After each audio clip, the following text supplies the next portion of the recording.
பக்தா, யார் அது? பயம் கொள்ளாதே பக்தா, நான் கடவுள்தான் வந்துள்ளேன். கடவுளா? ஆம் பக்தா. சொல்லுங்க கடவுளே. உமக்கு ஏதாவது வரம் வேண்டுமென்றால் என்னிடம் கேள் பக்தா, உமக்கு கொடுக்கிறேன். ஆடி தள்ளுபடி போய் கொண்டுள்ளது பக்தா. ஆம் பக்தா. நீங்க ஆடி ஆஃபர் சத்யால தானே கொடுப்பாங்க, நீங்க எங்க கொடுக்குறீங்க? எனக்கு என்ன கடவுளே, என் ஃப்ரெண்டு நல்லா இருக்கணும், என் ஃப்ரெண்டு கேட்டா என் உயிரையே கொடுக்கணும், பெரிய வரம்.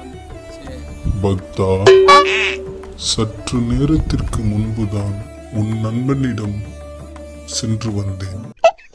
அவன் உன் உயிரை தான் கேட்டான் பக்தா.